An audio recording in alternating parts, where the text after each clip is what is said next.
Komið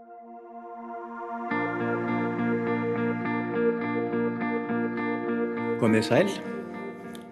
Ég heiti Jón Kristján Rögnvaldsson og ég er deildarstjóri félagsráðgjafardeildar og ætla að hafa stutta kynningu á því framhaldsnámi sem við bjóðum upp á við deildina.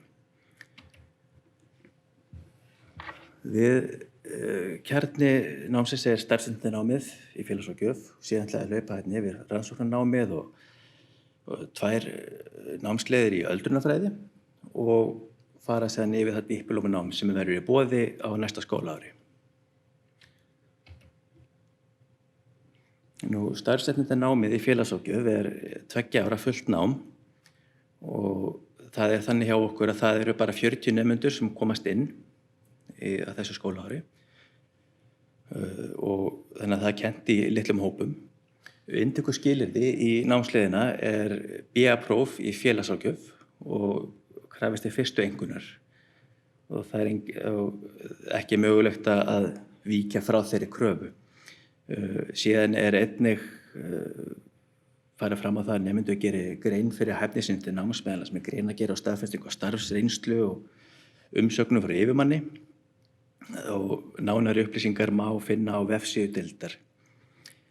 Námið er byggt upp á klínísku námskeiðum, það er kennt í lotum og krafist 80% mætingaskyldu.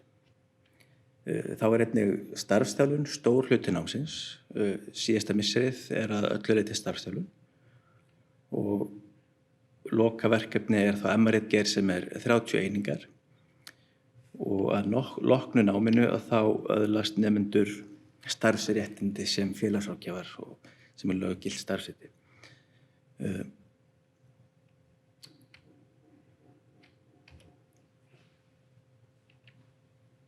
Þá bjóðum við upp á einnig rannsóknarnám í félagsráðgjöf sem er einnig krafist BA-prófs í félagsráðgjöf og fyrstu einkunnar að jafnaði, en er að ræða einstaklingsbundið nám sem er skipulagt í samráði við leiðbeinanda. Þetta nám er fyrst og fremst hugsað fyrir nemendur sem hafa lokið eldra starfsréttindanámi og er þá leiðin þeirra til þess að klára mastersnám.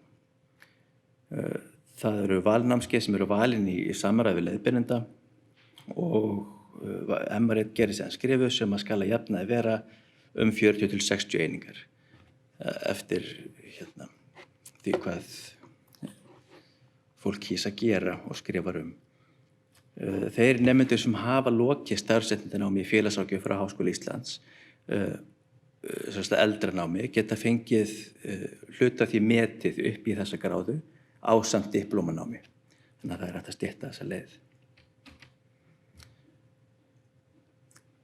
Þá býður deildin einnig upp á öldrunarfræði, 2 tegundur. Það er annars vegar rannsóknarnámið sem er meistaranám og inntökuskilyrði er starfsreynsla og fyrsta einkunn að jafnaði.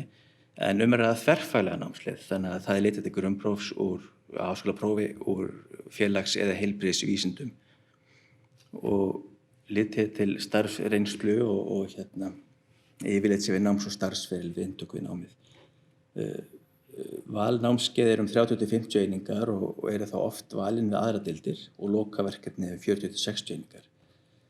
Þessi gráða styrkir stöðu nemenda á vinnumarkaði með hagnýtu og fræðilegu námi á sviðum öldrunarfræða. En við bjóðum einnig upp á diplómanám í öldrunarþjónustu sem ég kynna eftir og það fæst metið inn í þessa leið. En einnig bjóðum við upp á norrænt meistaranám í öldrunarfræðum sem er þá svipað og er einnig þverfagleg námsleið, en hún er eins vegar kennd í 3 löndum og er þá ýmist fjarnám eða staðlótur að ræða við Háskólann í Lund og Háskólann í Jönköping og Háskólann í Gjøvik í Noregi. Þetta er svipað uppbyggt og hitt öldrunarfræðinámið með val og skyldunámskeið, en lokaverkefni 40 til 60 einingar. Í þessu námi er sérstaklega lögð áhersla á að kynna nemendum norræna öldrunarþjónustu og auka færni til að taka þátt í norrænu rannsóknarsamstarfi. Í þessari námsleið er hins vegar fjöldatakmörkun og getur hver skóli einungis tekið inn 5 nemendur.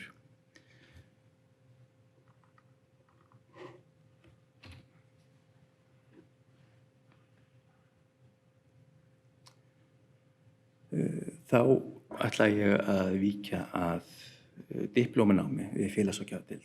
Við bjóðum upp á fjölbreytt val á diplómunámsleiðum og róterast þær nokkuð. Að næsta skólaári munum við bjóða upp á öldrunarþjónustu sem 30 einingar, áfengis- og vímuefnamál sem 30 einingar og barnavernd sem hefur ekki verið kennd í nokkuð tíma og verður ætlum við að freista þess að fara af stað með núna í haust. Það einnig 30 einingar og allar þessar námsleiðir eru þannig að þær eru kenndar í lotum og skipulagðar þannig að þær séu þægilegar að taka með vinnu. Diplómnám í barnavernd er eins og sagðan í boði að nýju eftir nokkuð langt hlé og markmið námsins er að koma til móts við þörf fyrir að aukna þekkingu á sviði barnaverndar, svo sem með umfjöllun og þroska barna og afleiðingar vanrækslu og ofbeldis. Í allri umfjöllun verða hafðar nýjustu rannsóknar á sviðinu til hliðsjónar, svo á gagnreyndar aðferðir sem nýtast í starfi. Á þennan hátt verður leitast við að efla nemendur í starfi og auðvelda þeim að vera leiðtogar á sviði barnaverndar. Umsjón með náminu hafa Herfur Alma Árnadóttir, dósent við deildina, og Páll Ólafsson, sviðsstjóri hjá Barnaverndarstofu. Öldrunarþjónustunámið hefur verið boðið hjá okkur dágóða stund og fæst, eins og ég sagði áðan, metið inn í bæði rannsóknartengt nám sem og öldrunarfræðileiðirnar. Það er þverfagleg leið og hefur verið þá í boði fyrir félags- og heilbrigðisgreinarnar. Það sama er að segja áfengis- og vímuefnamál. Það er sjálfstætt þverfræðilegt nám að loknu BA-prófi eða sambærilegu háskólaprófi og er ætlað þeim sem starfa með áfengis- og vímuefnasjúkum og fjölskyldu þeirra, svo sem félagsráðgjöf, hjúkrunarfræðingum, sálfræðingum, lýðheilsufræðingum, iðjuþjálfum, læknum og sjúkraþjálfurum.